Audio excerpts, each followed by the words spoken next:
Hi, this is Mike with JTops. Today we're going to go ahead and put our soft top boot for the JL on the JL top. So we folded our JL top down. It's all laid here, nice and neat on the back edge of the Jeep. What we're going to do is we're just going to take our boot, we're going to throw it over, pull the straps over this way. Now here is the key to putting our JL boot on. It's slightly different than our JK.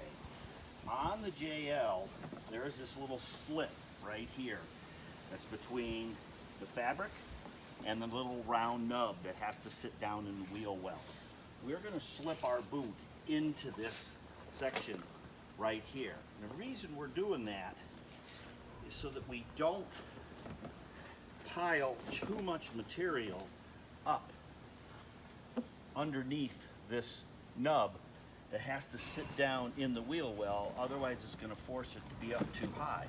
So I've just taken it and pulled it, you see that, right in, and here is that other part that's on the back. Now I'm just going to take our flap, and you can see it down here. This is inside the boot.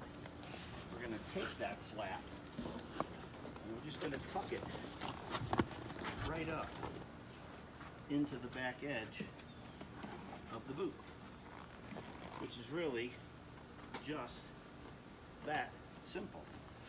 Now I'll take a strap. Let me go ahead and make it a little longer.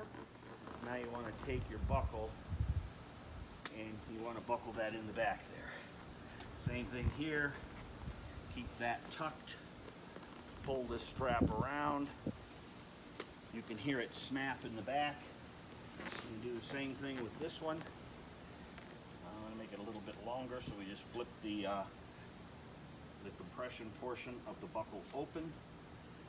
And let's go ahead and pull this down, up, and around to the back. And we'll snap it on.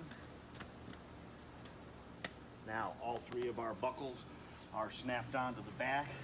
The top is fully encased. This boot actually has been off and on this Jeep since last year around this time, around May. So it's gone through a year's worth of beating. But that's it. That's how simple it is to put the boot on. Now, depending on your preference on how tight you want it, you can just come back here into the back of the buckles and you can grab the little end of it if you'd like, and make sure that the compression part of the buckle is up. And you can see I can just pull. You hear it stretch it down? I can just pull this all tight and gather it so it's really lowered down on the back of the Jeep. Close the door. Now we have our JTopsUSA JL boot, all made of Herculite. It's made of UV resistant webbing. The end caps are neoprene, so they'll stretch around the edges. And it comes with our never fail manufacturing warranty. If any of the buckles or straps or anything on this fail, we'll send you another one. Thanks, and that was the installation and just how easy it is to put the boot on.